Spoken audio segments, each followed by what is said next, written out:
The news spread through the academy faster than a quantum transmission. By dinner time, every cadet and instructor had either watched the recording or heard about the shocking outcome.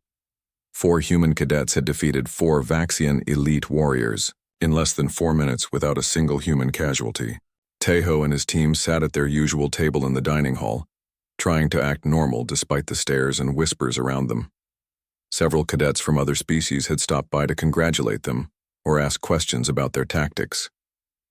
"You're famous now," Subin said quietly to Tejo. "How does it feel?" Tejo shrugged. Fame wasn't the goal. Understanding was. "Well, I think they understand now," Minji said, nodding toward a group of Zenthan cadets who were watching them with new respect. The hall fell quiet as Director Voss entered with the Vaxian delegation. Krill walked stiffly, his pride clearly wounded. They made their way to the main table without looking at the human section. Commander Ji Young came over and sat down next, to Tejo. "The director wants to see all of you after dinner," she said. "Don't worry, you're not in trouble. Quite the opposite, actually." "How are the Vaxians taking it?" Dong Hyun asked.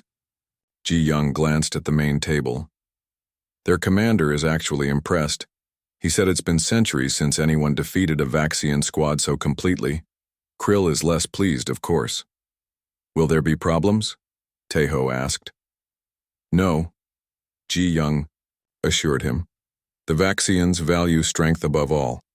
You proved humans are strong, just in a different way than they are." After dinner, the 4 humans went to the director's office. To their surprise, an elder Zenthan was there, council member, Thaz, one of the oldest and most respected members of the Galactic Council. "These are the humans?" Thaz asked, his ancient voice crackling. "Yes, council member," Director Voss confirmed. "Cadet Kim and his team." Thaz moved closer, studying them with eyes that had seen centuries of galactic history. "I watched your battle simulation," he said. "Most interesting." "Thank you, sir," Tejo replied.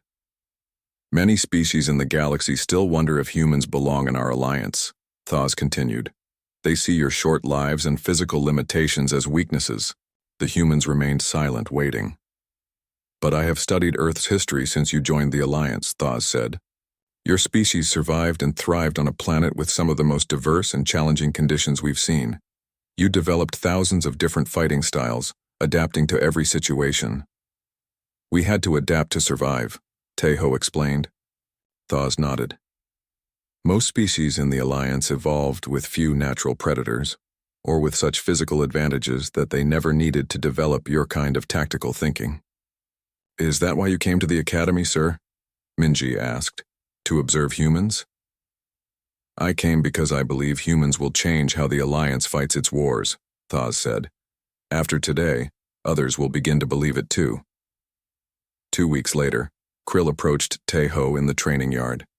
The human cadets were practicing hand-to-hand combat techniques adapted for their smaller size. "Cadet Kim," Krill said formally. Tejo straightened. "Yes, sir. I wish to apologize for my behavior when we first met," Krill said, the words clearly difficult for him. "It was unworthy of a warrior."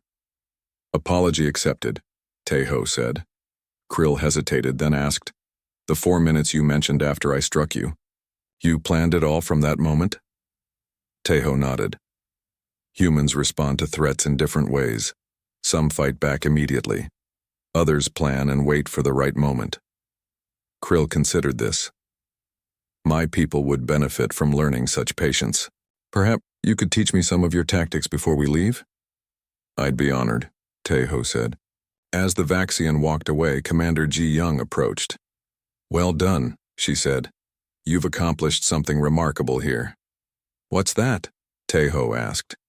"You've changed how at least one species sees humans," she said. "That's how real progress happens in the Alliance, one mind at a time." 6 months later, when border skirmishes broke out with a newly discovered aggressive species, the Galactic Alliance Military Command received an unusual request. Several fleet commanders specifically asked for human tactical advisors to be assigned to their ships. And at the academy, a strange new tradition began. Whenever a human cadet was insulted or challenged by another species, they would calmly check their watch or device.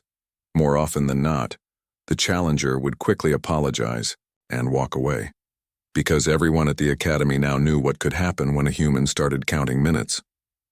Galactic armies mocked Earth's tundra until Earth's deadliest operative came out of hiding. Part 2. The operative Daehyun moved through the Alaskan forest like a shadow. The temperature was 20 degrees below zero, but he barely felt it. His body had been changed to survive much worse. Regular humans would freeze to death in hours. Daehyun could live here for weeks with no shelter. He paused at the edge of a clearing. 5 years ago, he had come to this wilderness to disappear, to forget. The memories came anyway. 10 years earlier, Daehyun had been a normal soldier. Then, the government selected him for Project Frost. Scientists changed his body to handle extreme cold. They gave him drugs to lower his body heat. They put him through training no human should survive. Only 5 people completed the program. Daehyun was the best. He could walk through snow without leaving footprints. He could stay perfectly still for days. His skin could change color slightly to blend with ice and snow. He was the perfect soldier for winter warfare. The team's final mission was to a secret base in North Russia. Something went wrong. An explosion. Screams. Soo-jin falling from a bridge into icy water below. Daehyun tried to save her, but the current was too strong. He found her body 2 miles downstream, cold and lifeless. After that, he disappeared. The government listed him as missing, presumed dead. He preferred it that way. Now the world needed him again, and Soo-jin might be alive. Daehyun returned to his cabin and packed light. He took only what he needed: special clothing, weapons that worked in extreme cold, and equipment designed for Project Frost. He buried the rest of his supplies. If he survived, he would return. As he prepared to leave, he heard an engine in the distance. Someone was coming. No one ever came here. Daehyun grabbed his rifle and slipped outside. He circled through the trees until he spotted a small helicopter landing in a nearby clearing. A single person climbed out, dressed in winter gear but clearly struggling with the cold.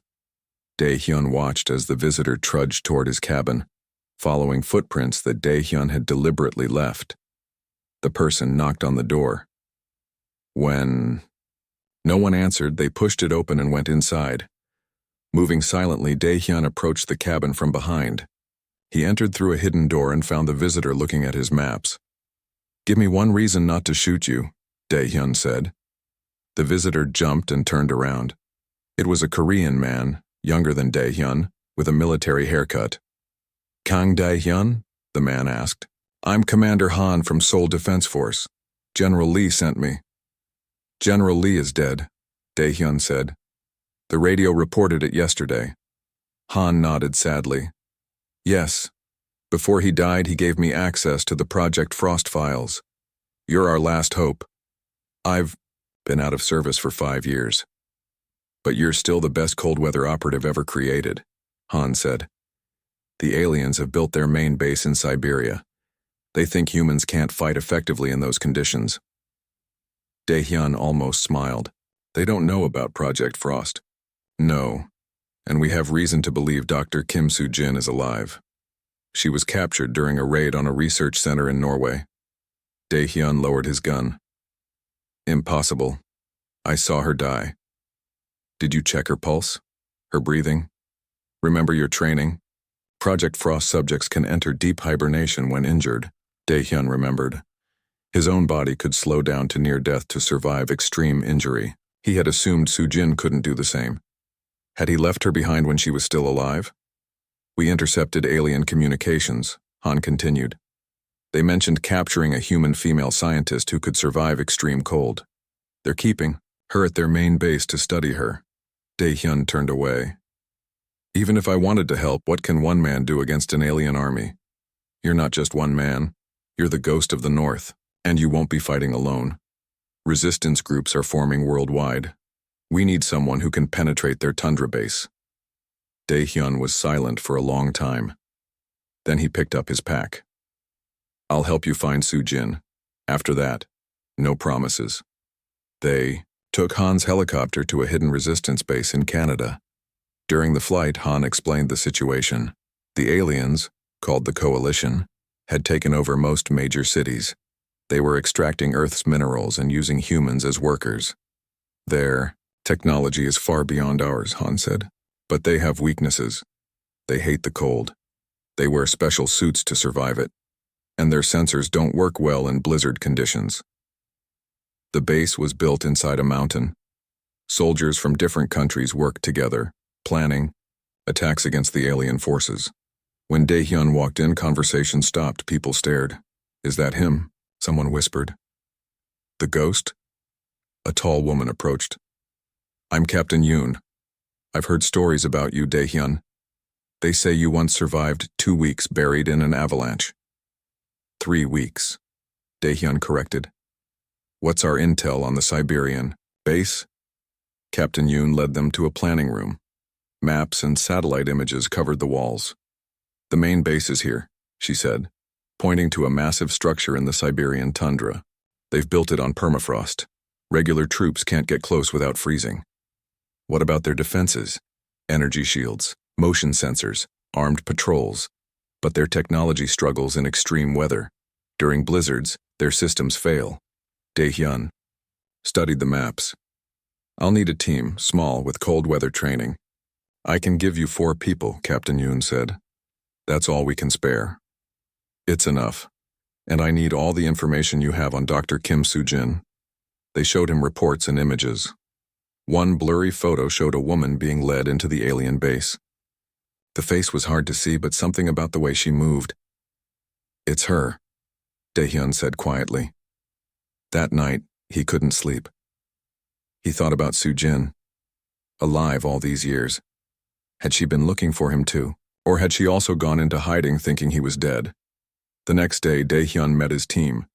They were good soldiers but not trained for what lay ahead. The tundra will kill you before the aliens do if you're not careful, he told them. Listen to me, and you might survive. He spent 3 days teaching them to move in the snow, to conserve heat, to recognize the signs of frostbite. They learned quickly, but Dae-hyun knew it wasn't enough. The Siberian winter was merciless. On the 4th day, they got news that the aliens were building a new weapon at their base, something that could destroy all life on Earth. We're out of time, Han said. You need to go now.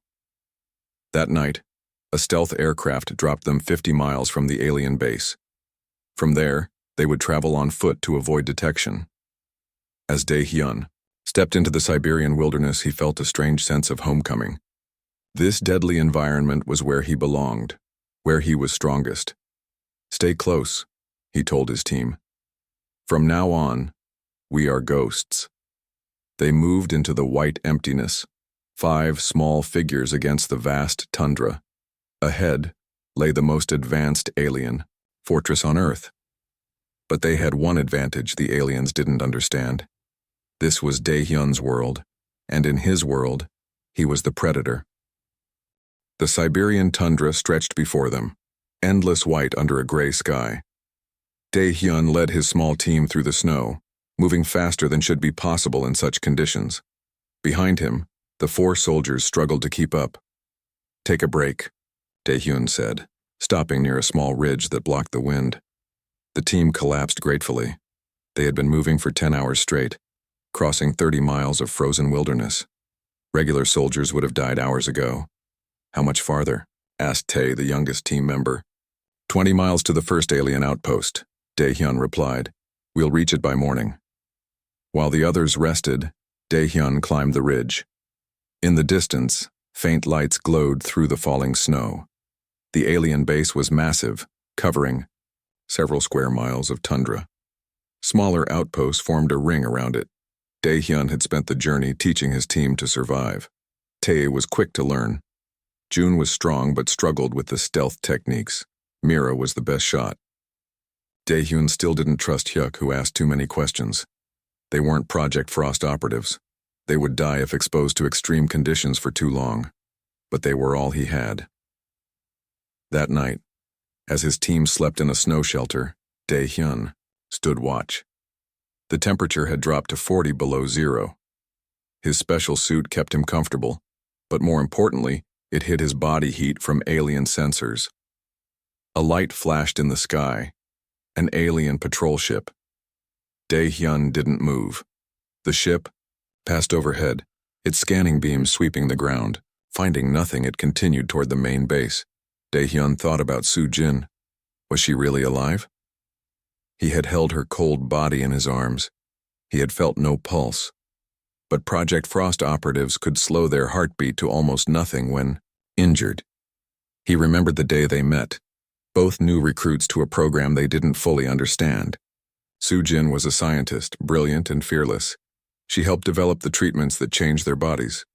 When they fell in love, they kept it secret from their commanders. The night before that final mission, they had made plans for after their service ended. A simple life somewhere warm, away from the endless cold they had been trained to endure. Then everything went wrong. At dawn, they continued their journey. The weather worsened, a blizzard forming around them. Perfect conditions for an approach. Alien outpost ahead, Dae-hyun said, pointing to a small structure half buried in snow. 2 guards, sensors probably blind in this storm. What's the plan? June asked. I go in alone. If I'm not back in 10 minutes, return to base and report. Dae-hyun checked his weapons. Don't try to rescue me. Before they could argue, Dae-hyun moved away, quickly disappearing in the swirling snow. He approached the outpost from downwind, becoming one with the blizzard. The alien guards were tall with blue skin and breathing masks. Their armor looked high-tech, but poorly designed for cold. They huddled near the entrance, clearly miserable.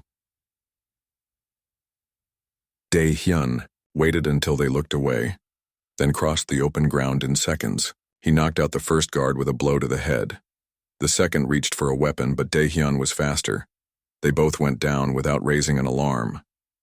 Inside the outpost, Dae-hyun found what he needed, a computer terminal. Using techniques from his training, he connected a small device that translated the alien language. The screen showed base layouts, patrol schedules, and prisoner locations. He found Soo-jin's name on a list. She was in the main base in a high-security section. Alive. Dae-hyun downloaded everything and was about to leave when he saw another file. He opened it and felt his blood run cold. The aliens were building a weapon that would change Earth's atmosphere. It would kill all humans but leave the planet habitable for the Coalition. They planned to activate it in 3 days. Dae-hyun returned to his team and showed them what he'd found. This changes everything, he said. We need to warn the Resistance. Using a secure radio, they contacted Han at the base in Canada. His voice crackled through the static. We suspected something like this, Han said. Can you stop it? Not with 5 people, Dae-hyun replied. We need a larger team and better equipment. I'll send what I can, but our resources are limited. Dae-hyun made a decision. There's a Russian military bunker 20 miles east of here, abandoned now, but it might have what we need. How do you know about that? Han asked. I helped build it, before Project Frost. They reached the bunker the next day. It was buried under ice, its entrance hidden. Dae-hyun found the hidden panel and entered a code. Surprisingly, it still worked. The heavy door swung open. Inside, the bunker was cold and dark, but intact. Dae-hyun led them to a storage room filled with weapons and equipment. This was a secret base, he explained, built for winter warfare against enemies who never came. Until now. They spent the day gathering supplies and planning. Dae-hyun showed them maps of the surrounding area, pointing out weaknesses in the alien patrol patterns. That night, as the others slept, Hyuk approached Dae-hyun. There's something you should know, he said quietly. About Soo-jin. Dae-hyun looked at him sharply. What about her? The aliens aren't just holding her prisoner. They're making her work for them, building their weapon. You're lying. It was in the files you downloaded. She's helping them, maybe willingly. Dae-hyun grabbed Hyuk by the throat. Soo-jin would never betray humanity. People change in 5 years, Hyuk gasped, especially under alien control. Dae-hyun released him. Show me the file. Hyuk pulled up the information on a tablet. It showed Soo-jin working in an alien lab, her face older but still recognizable. She was helping build the atmospheric weapon. This doesn't prove anything, Dae-hyun said. She could be forced, or playing along to stay alive, or she could be a traitor. We need to be prepared for that possibility. Dae-hyun didn't sleep that night. He stared at Soo-jin's image looking for signs of coercion. Would he be able to tell if she had changed sides? Would he be able to do what was necessary if she had? The next morning, they received a message from Hanwhar's. A resistance team led by Captain Park would rendezvous with them that evening. Together, they would attack the main base. Captain Park was supposed to be dead, Dae-hyun said after the message ended. A lot of dead people seem to be coming back to life lately, Mira observed. The day passed slowly as they prepared for the mission. Dae-hyun checked weapons and equipment. He studied the alien base layout, planning entry and exit routes. But his mind kept returning to Soo-jin. At sunset, they heard vehicles approaching. Dae-hyun went outside to meet them. 3 snowmobiles emerged from the growing darkness carrying 6 people. The leader stepped forward and removed his hood. Dae-hyun, you look well for a dead man. You too, Ji-ho, Dae-hyun replied.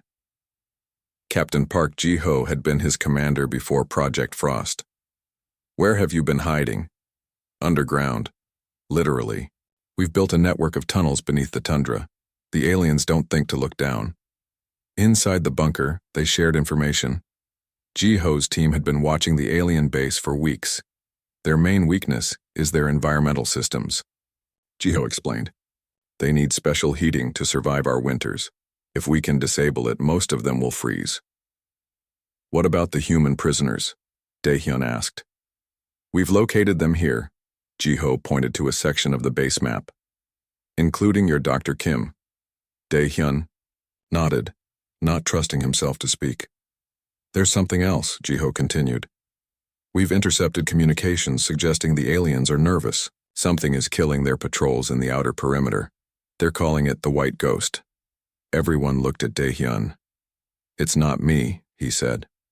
I've been with my team the whole time. Then there's another player in this game, Ji-ho said. They spent the night finalizing their plan. Ji-ho's team would create a diversion at the east entrance. Dae-hyun's team would enter through a drainage system on the north side. They would split up inside, some to free the prisoners, others to destroy the weapon. Before dawn, as they prepared to leave, Dae-hyun took Ji-ho aside. If Soo-jin is working with them willingly, he said, I'll handle it. Ji-ho studied his face. Are you sure you can? Yes, Dae-hyun said, but he wasn't. The combined team moved out as the first light touched the horizon. Ahead, the alien base rose from the tundra like a massive black star. Somewhere inside was Soo-jin, the woman Dae-hyun had loved and lost.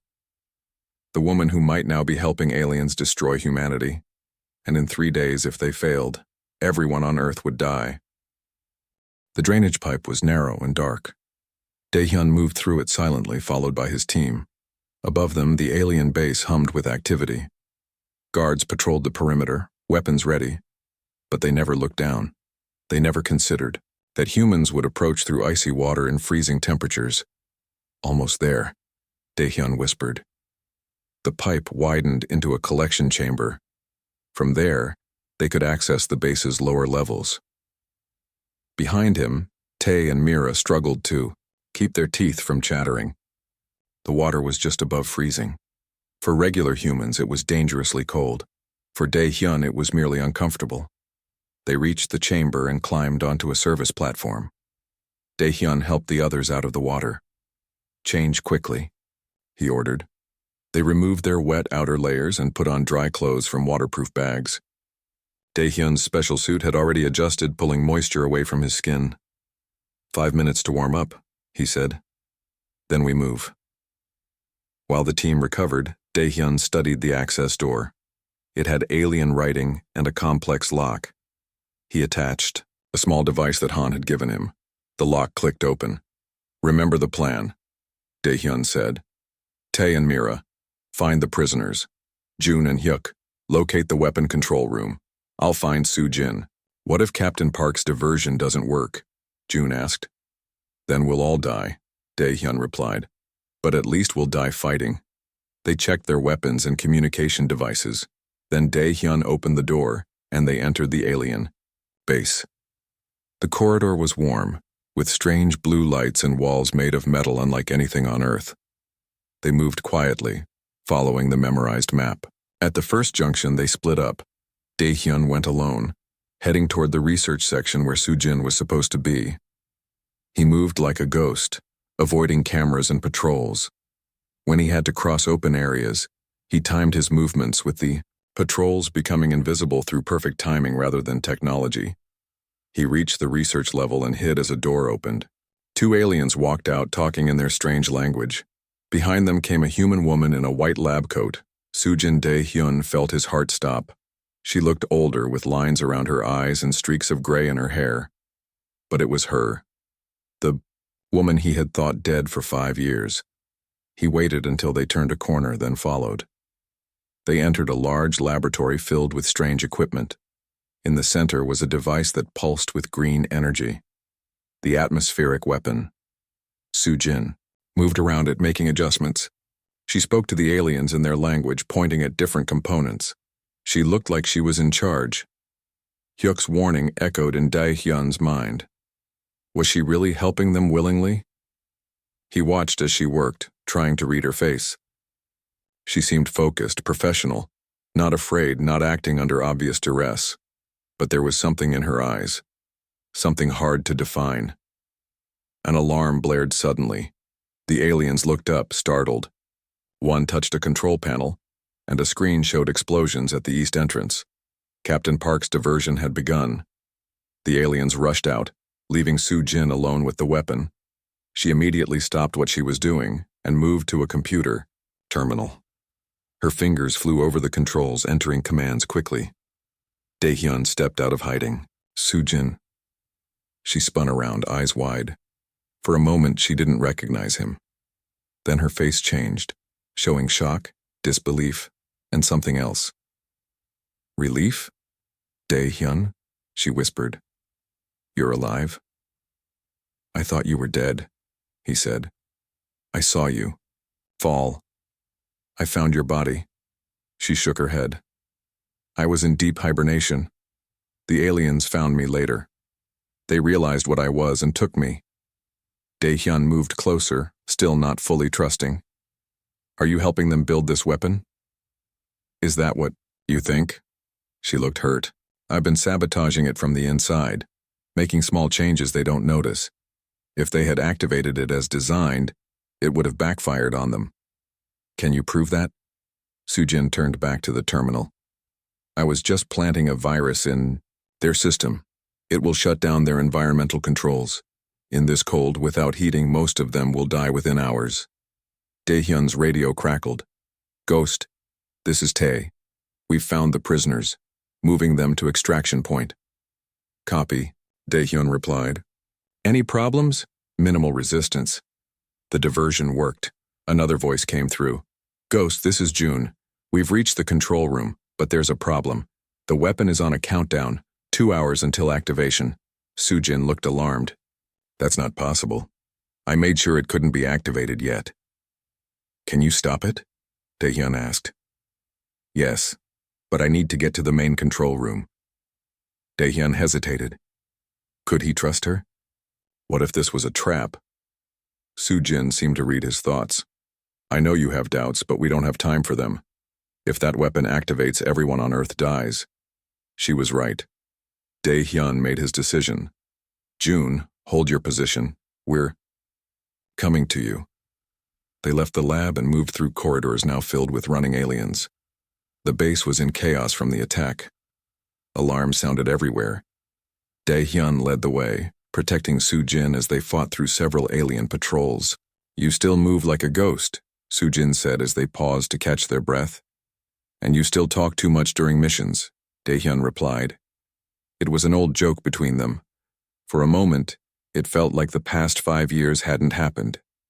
They reached the control room where June and Hyuk waited. The room was large, with banks of computers and a central platform overlooking a massive energy core. The countdown is linked to that, Soo-jin said, pointing to a glowing device connected to the core. I need to disconnect it manually. That area is exposed, Hyuk warned. No cover. Soo-jin nodded. I know. Cover me. She moved toward the platform. As she did, a door on the far side opened. Admiral Tail entered with 4 guards. The human intruders, he said, his voice cold, and our special scientist. I suspected you might be working against us, Dr. Kim.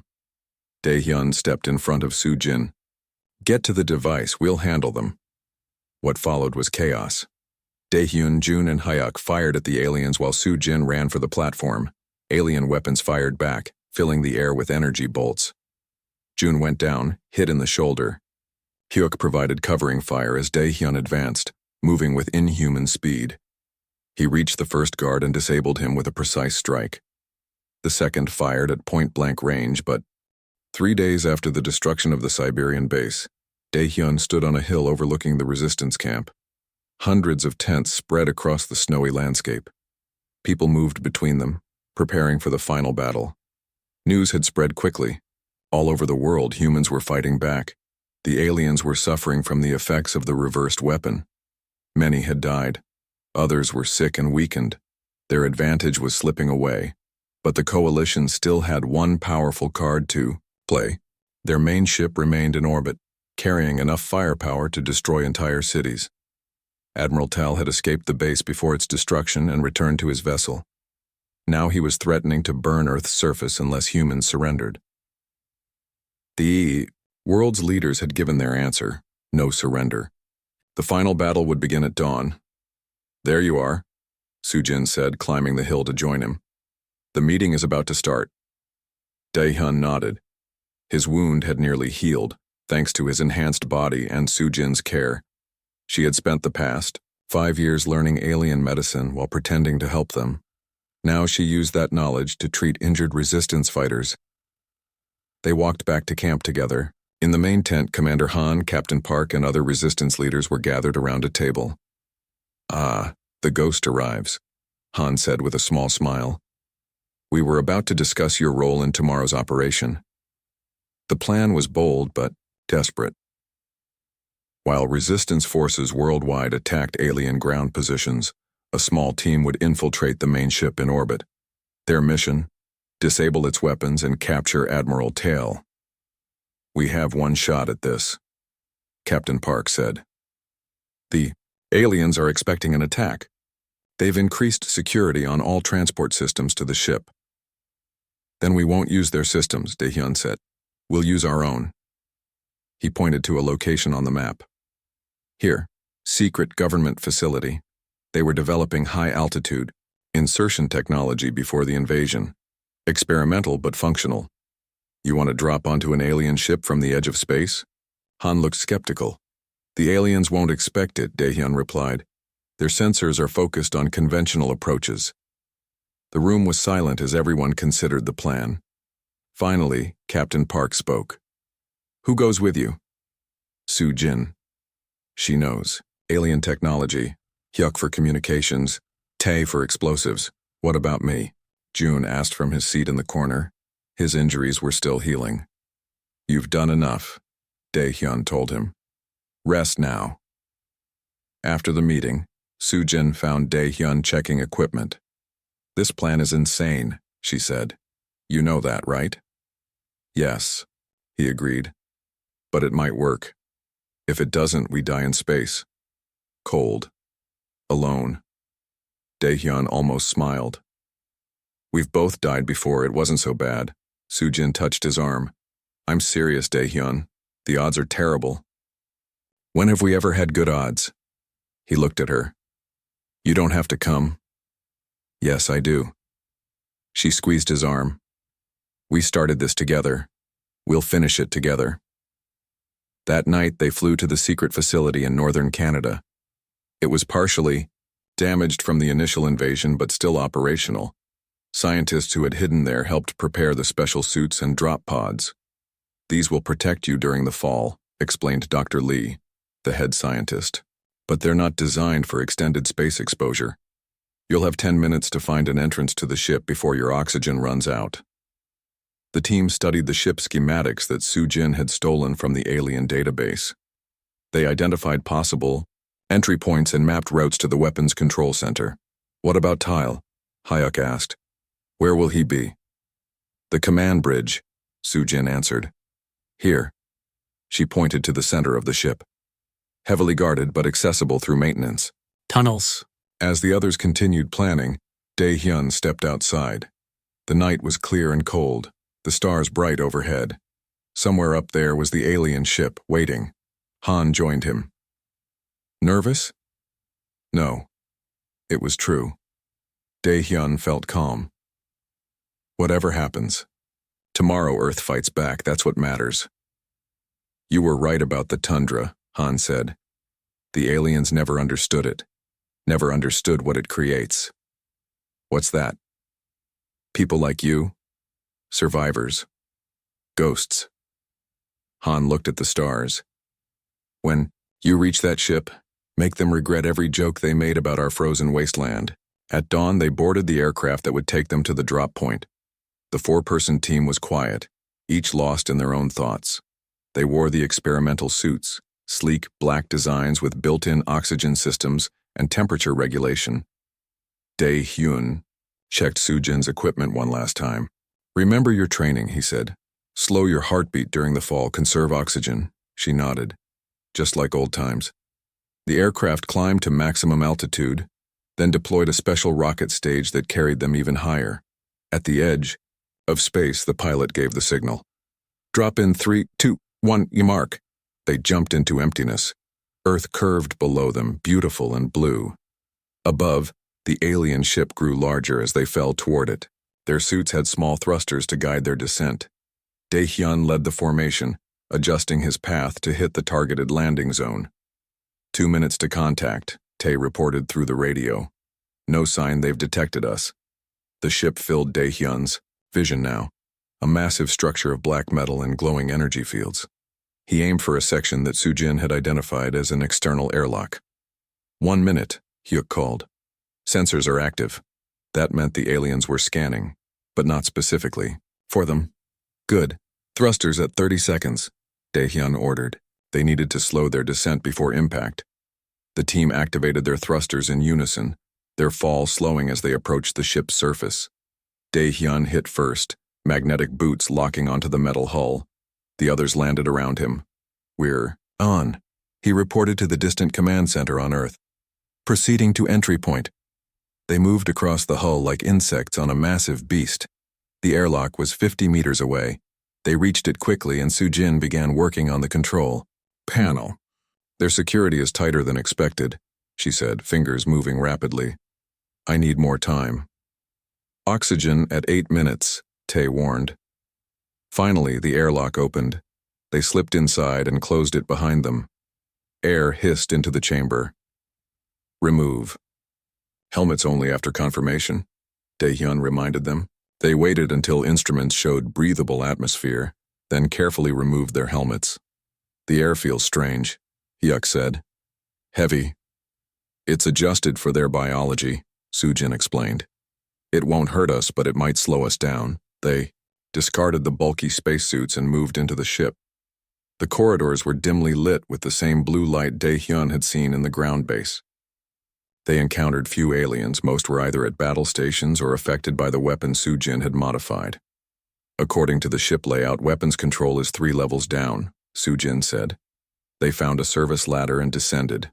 As they reached the 2nd level, alarms began blaring. They've detected us, Hyuk said, checking his scanner. Security teams converging from 2 directions. Split up, Dae-hyun ordered. Tae, Hyuk, get to weapons control. Sujin and I will find Tael. That wasn't the plan, Tae protested. The plan changed, Dae-hyun replied. Complete your mission. We'll complete ours. They separated at the next junction. Daehyun led Soo-jin toward the command bridge. They had to move quickly now, running through corridors and avoiding alien patrols. Why the change of plan? Soo-jin asked as they paused at a corner. Tael will try to destroy Earth even if the weapons are disabled, Daehyun said. He'll have override codes. We need to stop him directly. They reached a maintenance tunnel that led to the command level. It was narrow and dark, perfect for someone trained to move unseen. As they neared the bridge, Daehyun's radio crackled. Ghost, this is Tae. We've reached weapons control. Heavy resistance. Hyuk is hit. Complete the mission, Daehyun replied. Whatever it takes. Understood. Good luck. The command bridge was ahead, behind massive doors guarded by 4 aliens. They looked alert but weak, affected by the modified weapon. We can't fight through them directly, Soo-jin said. Daehyun pointed to a panel on the wall. Environmental controls, can you access them? Soo-jin moved to the panel and worked quickly. I can lower the temperature in this section. It won't affect us, but... Do it. The temperature plummeted. The alien guards began shivering, their movements becoming sluggish. Daehyun motioned to Soo-jin and they attacked. Even weakened, the aliens were dangerous. One caught Daehyun with a strike that would have broken a normal human's arm. But Daehyun wasn't normal. He fought through the pain, his body already adjusting. They defeated the guards and approached the doors. Soo-jin bypassed the security and they slipped onto the bridge. Admiral Tael stood at the center, surrounded by officers. He was visibly ill, his blue skin pale and his breathing labored, but his eyes burned with hatred when he saw them. The ghost, he said, and the traitor. Step away from the controls, Admiral, Daehyun ordered. It's over. Tael laughed, the sound turning into a cough. Nothing is over. If we cannot have Earth, no one will. He turned to a control panel. All weapons, target major population centers. Fire on my command. Weapons are offline, Admiral, came a voice from the ship's communication system. It was Tae. We've made sure of it. Tael screamed in rage and drew a weapon. Daehyun moved faster than thought, crossing the space between them in an instant. He knocked the weapon aside and grabbed Tao.